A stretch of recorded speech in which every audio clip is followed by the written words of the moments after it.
Mais uma vez, boa tarde e seja muito bem-vindo. Nós estamos ao vivo, agora são 15 horas e 30 minutos, pontualmente pelo horário de Brasília.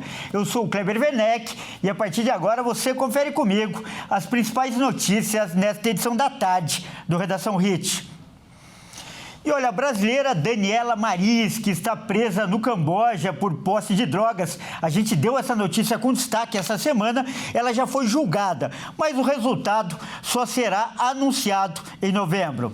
Daniela Maris de Oliveira, que está presa no Camboja por posse de drogas, teve seu julgamento realizado e o resultado só sairá no dia 12 de novembro. A arquiteta se mudou para o país do Sudoeste Asiático para trabalhar como telemarketing, mas chegando lá foi coagida a participar de esquemas de golpe na internet. Sendo vítima de tráfico humano, Daniela teria se recusado a participar dos golpes e por isso os criminosos teriam implantado cápsulas de drogas no local em que ela estava. Os golpistas ainda conseguiram obter R$27 mil da família da jovem, quando se passaram por ela por mensagens, dizendo que o dinheiro seria para uma multa contratual no trabalho. A prisão que a brasileira se encontra é reconhecida por violar normas dos direitos humanos. Inclusive, a cela em que ela está encarcerada está superlotada, com 90 mulheres. O Ministério das Relações Exteriores, Itamaraty, disse em nota que está ciente do caso, mas não deu detalhes do que está sendo feito para ajudar a vítima. Olha só, nós vamos mostrar agora a história do Patrick José Gonçalves, um jovem brasileiro que lutou como voluntário na guerra da Ucrânia. Ele ficou por lá 6 meses e voltou recentemente para o Brasil.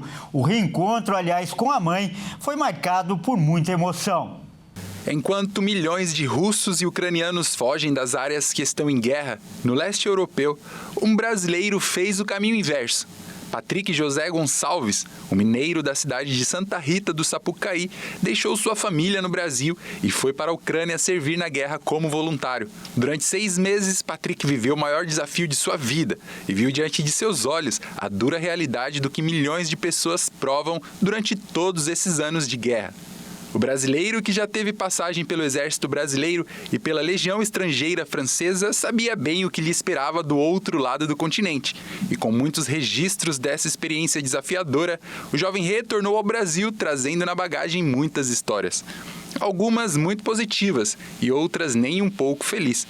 Isso porque no campo de batalha, Patrick acabou perdendo 3 amigos, 2 colombianos e 1 brasileiro. Segundo ele, o que mantinha suas forças era saber que aqui no Brasil sua família o aguardava. E mesmo nos piores cenários possíveis, ele garante que isso foi o seu combustível. A guerra, infelizmente, ainda não teve fim, mas certamente Patrick é um grande vencedor. Olha, e nossa entrevista de hoje será muito especial, será justamente com o principal personagem dessa história, o jovem brasileiro que lutou na Ucrânia. O nosso convidado é o Patrick José Gonçalves, que acaba de voltar da Ucrânia. Boa tarde, Patrick, seja muito bem-vindo ao nosso jornal e obrigado por aceitar o nosso convite. Boa tarde, Kleber. Eu que agradeço, viu, pela oportunidade. E, Patrick, primeira coisa, eu acho que é a curiosidade de todo mundo, né? Eu peço que você explique pra gente o que fez você decidir ir lá como voluntário na Ucrânia para lutar na guerra. O que te motivou? Kleber, a minha maior motivação é ajudar mesmo o povo ucraniano, sabe? É ajudar eles a se libertar dessa injustiça que eles estão sofrendo perante a Rússia. Então, minha maior motivação a lutar pelo exército ucraniano foi a libertação deles, né? Foi o que mais me motivou a estar indo para a Ucrânia. É uma injustiça muito grande que eles estão sofrendo lá. Correto, com certeza, um sentimento muito nobre da sua parte, mas como foi a rotina por lá? Quais as lembranças que mais marcaram? A gente viu aí na reportagem que, inclusive, você acabou perdendo amigos durante a guerra. Sim, Kleber, eu tenho memórias assim boas, né? Momentos bons que eu vivi lá, mas também tem muitos momentos tristes, né? Que jamais serão esquecidos. Na última missão que eu participei, eu fui o único a retornar vivo dessa missão, o que me fez voltar para o Brasil também. Eu queria rever minha família, mas a guerra é hostil, Kleber. Ela existe variantes, né? Então é muito complicado você falar de guerra, porque existe variantes na Ucrânia. Ao mesmo tempo que está tudo bem, o cenário pode mudar um segundo depois. Correto. E olha, se você foi o único a voltar vivo, com certeza, porque Deus tem um grande propósito na sua vida. E eu peço para você falar agora, em algum momento você achou que ia morrer, que não ia mais voltar para o Brasil?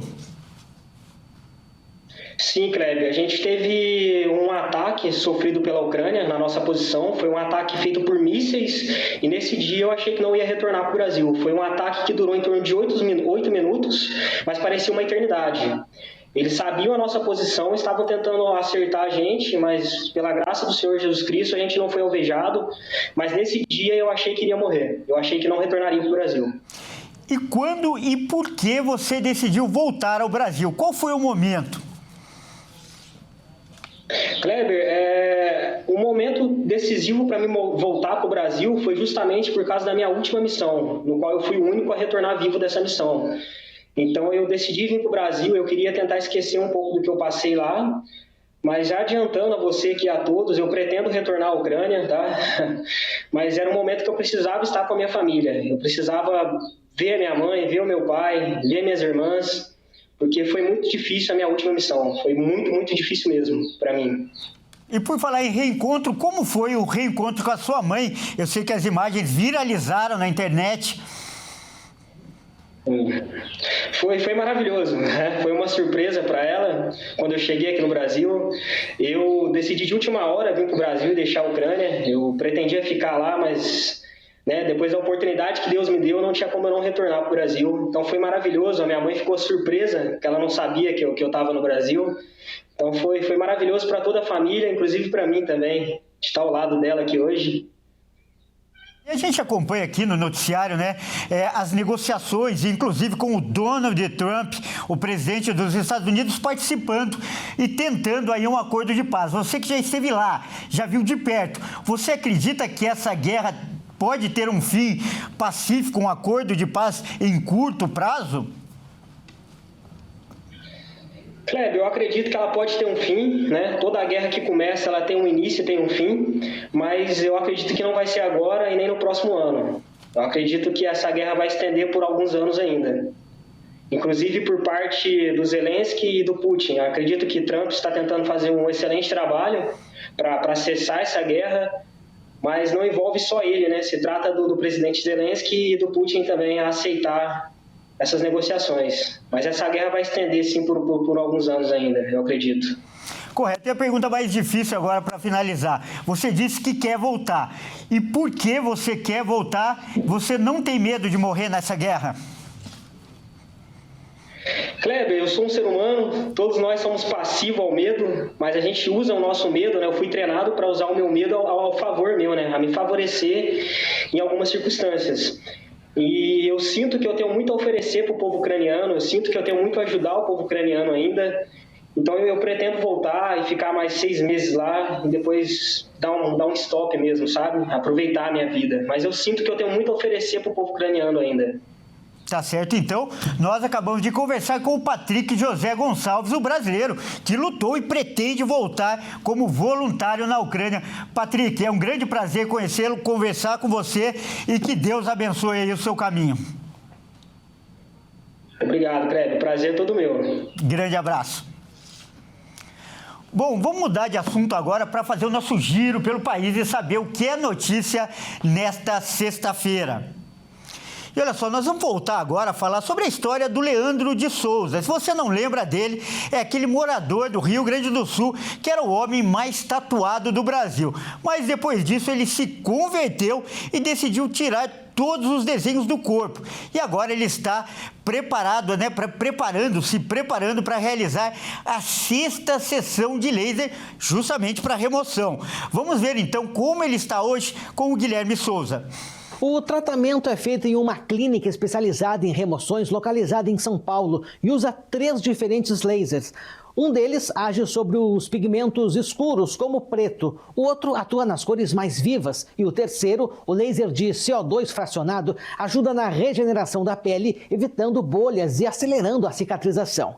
Cada sessão é feita com um intervalo de 3 meses, para que o corpo tenha tempo de reagir e eliminar aos poucos os pigmentos das tatuagens. O valor de cada sessão não sai por menos de R$ 150. E em alguns casos, o tratamento todo ultrapassa os R$ R$5 mil.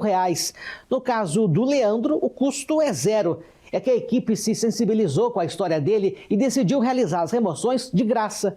Morador da cidade gaúcha de Bagé, Leandro fez a primeira tatuagem ainda criança, com 13 anos de idade. A partir daí, não parou mais, até que chegou a ter 95% do corpo coberto pelos desenhos que lhe renderam o título de o homem mais tatuado do Brasil. Mas em maio de 2023, depois de se tornar evangélico, ele resolveu remover as tatuagens, especialmente as do rosto. Hoje, aos 36 anos, Leandro vive uma nova fase. Já realizou 5 sessões e o rosto está bem diferente daquele que lhe deu a fama. Mas o público segue junto com ele. Nas redes sociais, são mais de 500 mil de seguidores que agora acompanham o avanço do tratamento. E a mudança na aparência trouxe uma conquista da qual ele se orgulha. Pela primeira vez, teve a carteira de trabalho assinada. Ele está trabalhando como vendedor em uma ótica. Agora, a meta é concluir mais 3 sessões e até março de 2026 ver o rosto completamente livre das marcas do passado. Agora um alerta que vem lá de Santa Catarina. Olha só, de cada 5 pacientes que marcam consultas na rede pública, um não aparece no dia agendado. Olha só que coisa. A Michele Veiga vai contar essa história. Sabe o que é o abstencionismo? É essa palavra feia porque é um ato feio que a população faz. Marca consulta e não vai. E esse nome foi chamado a atenção essa semana quando a Secretaria do Estado de Saúde aqui de Santa Catarina divulgou que 20% da população que marca algum tipo de consulta ou procedimento falta no dia marcado. A Secretaria tem lutado para que esses números acabem diminuindo, porque, é claro, né, faltou um, tem outro na espera.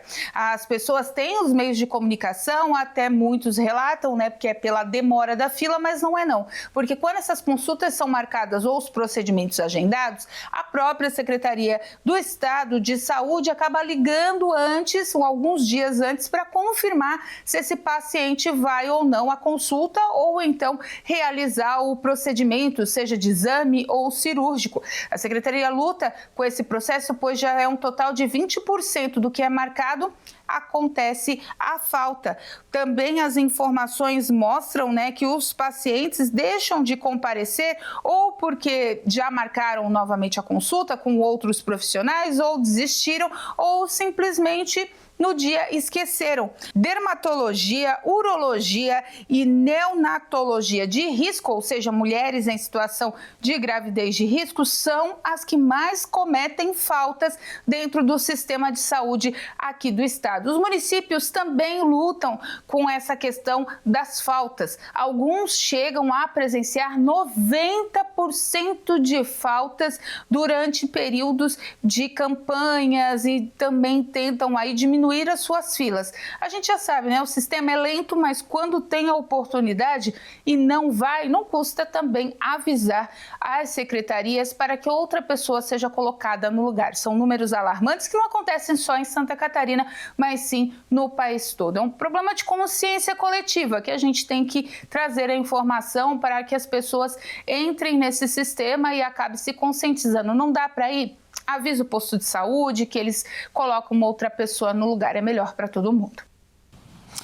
E olha só, um barco com 21 pessoas afundou em Angra dos Reis, no Rio de Janeiro. Até o momento, não se sabe o motivo do acidente. Vamos conferir os detalhes com o Joenison Santos. Uma embarcação com 21 pessoas naufragou na tarde da última quinta-feira nas proximidades da Lagoa Azul, em Angra dos Reis, no litoral do Rio. Nas imagens, é possível ver o momento em que as pessoas que estavam na embarcação são vistas no mar. Segundo informações da Prefeitura de Angra, 4 pessoas precisaram de atendimento médico no serviço de pronto atendimento da Vila do Abraão, na Ilha Grande. Uma delas se afogou, recebeu os primeiros socorros e foi transferida em estado estável para o Hospital Municipal da Japuíba. As outras 3 foram atendidas e liberadas em seguida. As causas do naufrágio ainda estão sendo apuradas pelos órgãos competentes. E olha só, os aluguéis por temporada em plataformas online estão fazendo cada vez mais sucesso no Brasil. Mais de 500 mil pessoas procuraram esse serviço no ano passado. Mas o problema é que muitos condomínios não aceitam a prática. O caso vai parar na justiça. E o Alexandre Cardoso vai contar mais detalhes desse problema. Se tornou comum para muitos proprietários de apartamentos em condomínios o uso de plataformas de locação de curta temporada como Airbnb e Booking para gerar renda por permitir hospedagens com custo menor do que hotéis tradicionais. Porém, em 2021, o Superior Tribunal de Justiça determinou que condomínios residenciais podem impedir o uso de imóveis para esse tipo de locação. O motivo é que alguns condomínios não aceitam essa prática. Segundo a RDNA, principal fonte global de inteligência sobre locação de curta temporada, foram mais de 500 mil hospedagens anunciadas em 2024 em todo o Brasil em plataformas online. A facilidade de contratação desses serviços para locatário e o retorno financeiro para o locador potencializam esse negócio e atualmente diversos lançamentos imobiliários são voltados para essa finalidade. Caso a proposta que está no Senado seja aprovada, condomínios poderão vetar o aluguel de imóveis por meio de plataformas digitais de hospedagem. Para permitir esse tipo de locação, deverá ser expressa na convenção do condomínio ou em assembleia. Sem essa aprovação, não será permitido locar o imóvel por curta temporada. Entre as motivações da proibição estão questões de segurança, como entrada e saída de pessoas no condomínio, gerando inseguranças nos moradores fixos e constantes descumprimentos de normas de convívio do predial. Quem compra imóveis para ter renda com aluguéis por temporada precisa ter mais atenção com a questão e verificar se o imóvel que está adquirindo permite a modalidade. Para quem compra na planta, deverá confirmar com a construtora, por ser ela que elabora a minuta e da primeira convenção de regulamento de interno do novo condomínio. E agora é hora de falar de esportes aqui no Redação Hit. E quem traz as informações é o Bruno Buenos. Por favor, Bruno, entre em nosso estúdio.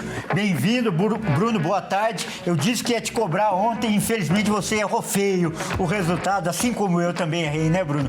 Infelizmente o Palmeiras foi derrotado e agora terá que fazer algo que nunca foi visto na Libertadores para se classificar, não é isso, Bruno? Pois é, Kleber, um resultado muito difícil de se acertar, né? Uma boa tarde a você e também a todos que nos assistem.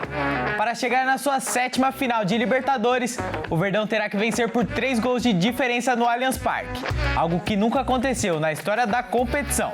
Mas com certeza a fé será algo que o torcedor palmeirense se apegará.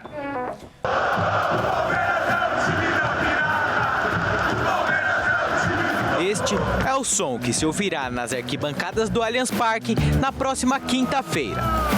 Na altitude do Equador, o Verdão saiu derrotado para a LDU por 3-0 e agora vai precisar fazer algo que nunca aconteceu na história da competição, caso queira chegar na sua 7ª final de Libertadores. Na história do torneio, 10 equipes já venceram a partida de ida na semifinal por 3 gols de diferença. E todas elas se classificaram, mesmo com uma derrota no jogo da volta.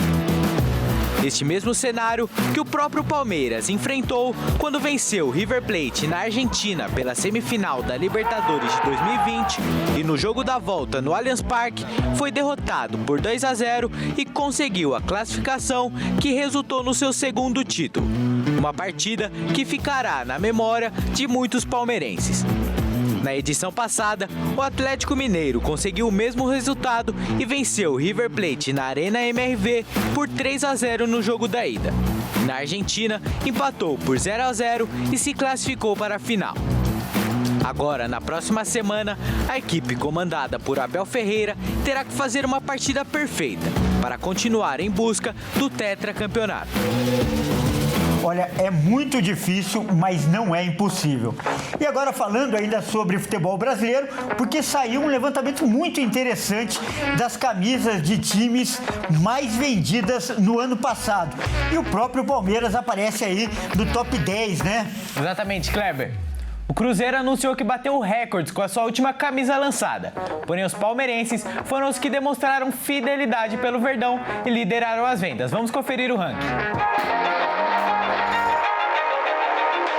O Cruzeiro anunciou que a sua parceria com a fornecedora de uniforme atingiu seu ápice em 2025. A peça de número 1, que trouxe de volta o tradicional escudo e mangas brancas, se tornou a mais vendida da história. Além disso, a de goleiro e a número 3, lançada recentemente, também chegaram ao topo. Mas o Cruzeiro não é o único que vende muitas camisas. Na última lista divulgada em 2024, Palmeiras, Flamengo, São Paulo e Corinthians apareceram no top 10 mais de uma vez. Confira agora quais foram as camisas mais compradas por torcedores no ano passado. Em primeiro lugar, a líder de vendas, a camisa titular do Palmeiras para a temporada 24-25.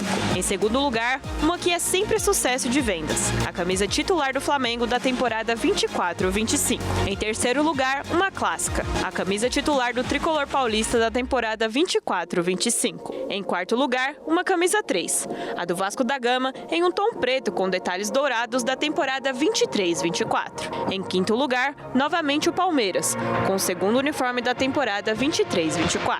Em sexto lugar, novamente o São Paulo, com uma camisa em modelo retrô da temporada 24-25. Em sétimo lugar, novamente o Flamengo, com a camisa titular da temporada 23-24. Em oitavo lugar, o Corinthians. O alvinegro paulista aparece na lista com a camisa titular da temporada 23-24. Em nono lugar, o Atlético Mineiro. O modelo principal do Galo, lançado na temporada 22-23, continua entre os favoritos. E em décimo lugar, novamente o Corinthians. Fechando a lista, a camisa 3 do Timão para a temporada 23-24 é um sucesso pela sua cor e design simples. Em 2024, os modelos mais vendidos destacam a força e a fidelidade das torcidas brasileiras, que não perdem a oportunidade de exibir seu amor pelos clubes. E Bruno, além do Campeonato Espanhol, nós também teremos o Brasileirão, né? Que vem com tudo nesse fim de semana. Com certeza, Kleber. Muito jogão bom vindo aí. Vamos dar uma olhada na tabela. Os jogos começam às 16 horas no sábado, com o Atlético Mineiro recebendo o Ceará na Arena MRV em Belo Horizonte. No mesmo horário, o Vitória encara o Corinthians no estádio do Barradão em Salvador. Mais tarde, às 17h30, o Fluminense enfrenta o Internacional no estádio do Maracanã, no Rio de Janeiro. Às 18h30, o Sport encara o Mirassol na Ilha do Retiro, em Recife. Mais tarde, às 19h30, o Fortaleza recebe o Flamengo na Arena Castelão, em Fortaleza. E fechando os jogos de sábado, às 21h30, o São Paulo encara o Bahia, no Morumbi, em São Paulo. Já no domingo, às 16 horas, o Botafogo recebe o Santos no estádio do Newton Santos, no Rio de Janeiro. Ao mesmo tempo que o Grêmio encara o Juventude na Arena do Grêmio, em Porto Alegre.